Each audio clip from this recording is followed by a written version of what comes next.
You should not be voting because you are too unintelligent. I mean it. Odds are, if you are watching this video, you fall into this category of people that simply should not be voting.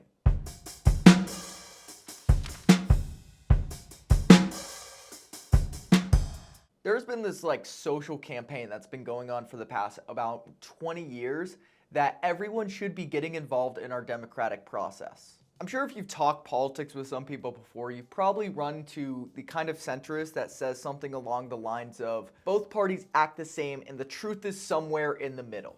That statement is only partially right. The parties are tribalistic, but that's because people are tribalistic. But the second part about how the truth is somewhere in the middle is just simply fundamentally wrong. We'll get into that in a second. Famous philosophers like Aristotle spoke about this very fact and said things along the lines of that man is by nature a political animal, and it's because social belonging is a part of human nature. A lot of famous philosophers actually turn on the idea of democracy as a whole because they're so radicalized by the nature of herd mentality. But I still believe there's value in democracy, and I think they're just simply wrong. I truly believe democracy worked as it was intended to until the last 50 years. So the question is, what changed? You could argue money in politics, but that's actually more or less a fairly recent development when it came to Citizens United versus the Federal Election Committee, where the Supreme Court basically ruled that corporations are allowed to spend unlimited amount of money in elections. But what really changed was simply the cultural understanding of who should be voting. When election time rolls around every 2 years, you're probably bombarded by all of those ads that tell you that now is the time to register to vote and your voice is so important in this election.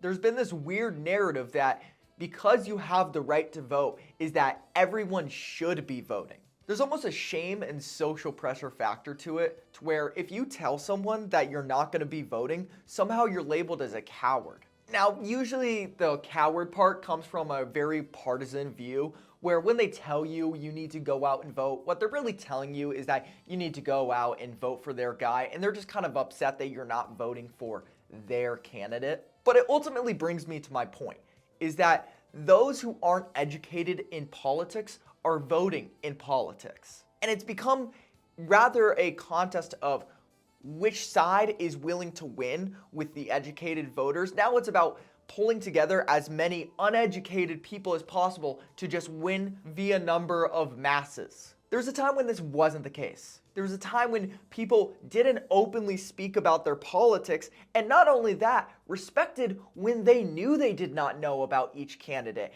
and did not know what candidate was going to provide them one thing or the other. It's how we had elections where 49 of the 50 states went towards one president. That is simply impossible. That is a standard that is impossible to achieve in today's modern politics. Friedrich Nietzsche, the famous philosopher, talked about the concept of an overman, and that there exists a type of people that think independently. They create meaning rather than inheriting it. They accept responsibility for their values and continuously strives for self-overcoming. They exist separate from society, and rather than inheriting their values from society, they inherit their values from their own soul. These overmen would not define themselves by a party, rather than they would define themselves by policy. Now, the overman might identify with one party or the other, or maybe no party at all, but their adopting of a party would be their worldview adopting a party, rather than a party adopting their worldview. And there was a time when these overmen were the type of people who were the only people that socially were accepted to go out and vote, were the only socially acceptable people who should be voting, essentially.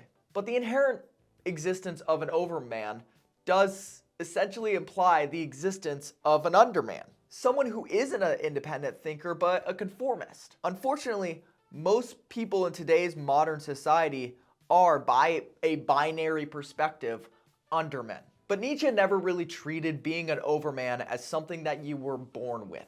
Rather, it was a title that you could achieve by own self-overcoming, which was essentially a trait that some people were born with. It's an important distinction to make when you are trying to understand this concept of an overman and an underman. Generally, there's three types of undermen that I believe Nietzsche would have accepted with his beliefs. First, there was the self-aware conformist. This is the type of person who fully understands that their values are simply conforming to society. And they simply follow society's values and are completely comfortable with conforming to them. This type of underman might not be exceptional and is kind of a weak worldview, but it's also respectable in a sense about honesty over self-deception. Now, the second underman would probably be the genuine self-overcoming underman. This is the type of person that would self-interrogate themselves as another would do to them in a debate. This is the type of person that's always asking themselves where they're conforming. They're asking themselves what they're not questioning and where they need to address their flaws in themselves next. This is the only man that's kind of hypothetically able to achieve the true title of being an overman, but aren't an overman yet because they're not simply grounded in their views and their beliefs and haven't established a lens that they can view the world through yet. But there is still promise in the end that they can become an overman by continuing grounding themselves, by questioning themselves. And the third and final type of underman would be the deluded overman. This is the type of underman by today's standards I believe is the most common and encapsulates the majority of society.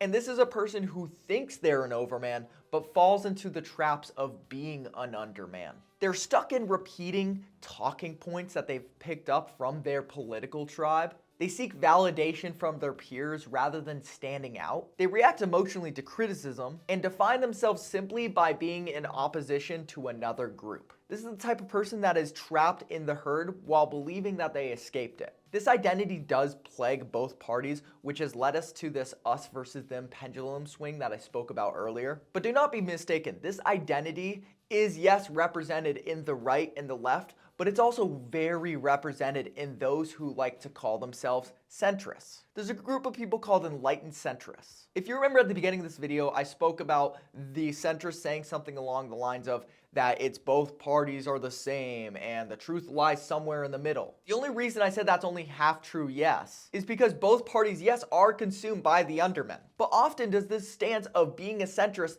simply become a new identity. These centrists are not the centrists who say they don't know enough about politics, so they fall into the center and fall towards societal norms and standards as a self-conforming underman would. Rather, they're centrists who believe that they're intellectually superior for being in this third tribe. And they believe that conforming to this identity of being a centrist makes them an overman, which ends up having them fall into the very trap of being an underman. When it comes to the statement that centrists spout about how the truth is always somewhere in the middle, it never really is actually based in reality. Nothing is ever perfectly balanced. And when it comes to the nuances of politics, especially not. Ego is a powerful tool to accomplish great things, but often is it used as a blanket to disguise the lack of being exceptional. Now, if any of those three underman identities are identities that you identify with, then you should not be voting. The problem ultimately lies, though, with the deluded.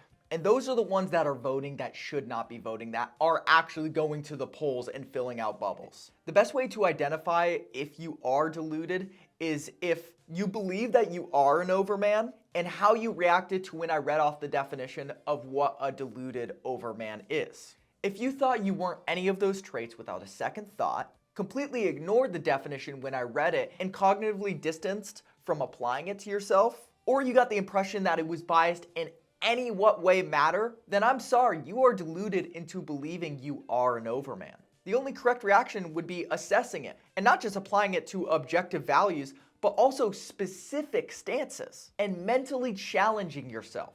Those are the characteristics of a genuine, overcoming underman or an authentic overman. And if you fail to do that and you fail to qualify as an overman, in a just society, you would refrain yourself from voting. But unfortunately, this is not a just society. The deluded ones are never going to accept that they're undermen and are going to regardless fight tribalistically. Because their identity is defined by being in opposition to another side, politics becomes a game of my team versus your team, no matter the delusion. For example, this month, the Trump admin remodeled the reflecting pool in Washington, D.C. It was nothing more than maintenance in keeping government property under check. But what happened was there were genuinely people protesting over it. They unironically started setting up pro-algae protests because the water was filled with algae beforehand.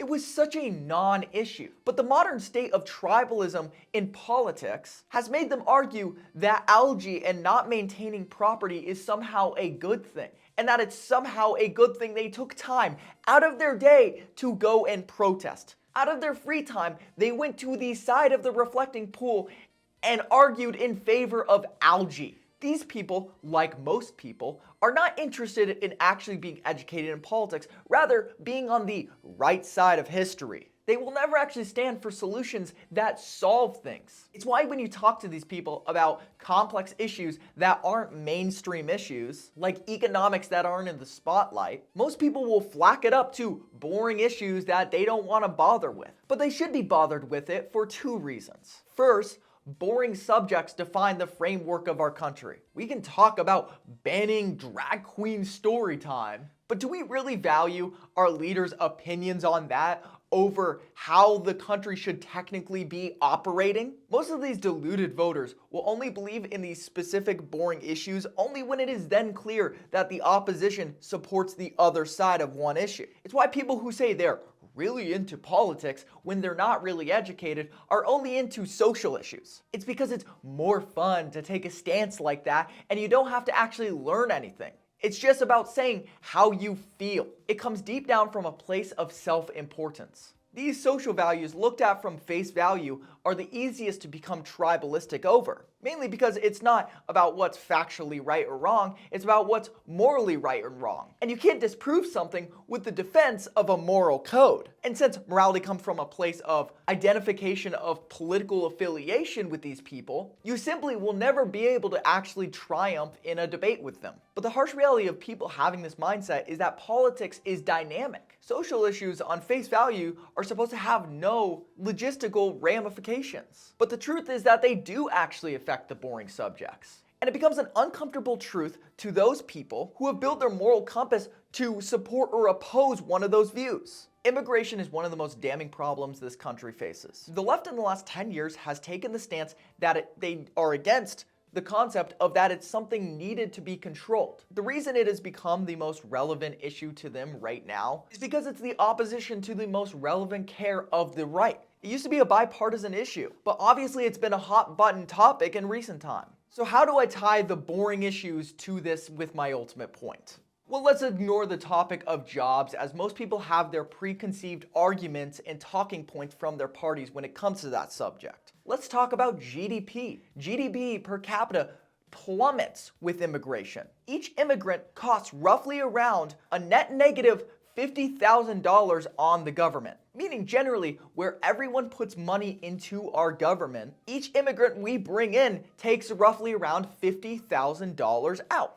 And each year before 2025, we were bringing in roughly 2.5 to 3 million immigrants per year. That's $125 to $150 billion each year added to on top of our yearly spending concurrently, all to just sustain bringing in immigrants to our country. You also can't ignore that immigrants need a place to live. So that's 2.5 to 3 million immigrants each year getting added to the population competing for housing.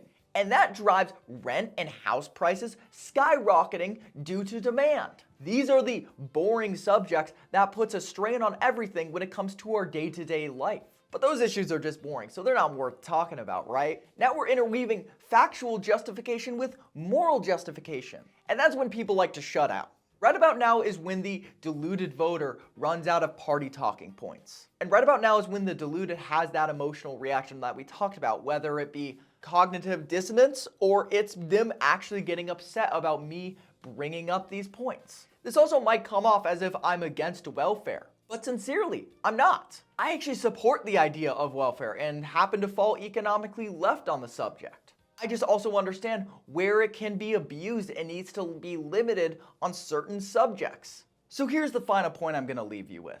Ultimately, this is a battle you will never win. There's no way to truly discern who is an overman and who isn't, because it would only leave the judge as an underman with a failed understanding of who is an overman. But democracy and its values still holds true in our republic despite modern tribalism. We can never truly eliminate tribalism because humanity is a political animal. But the reality is we can try our best. No problem in life has a permanent solution.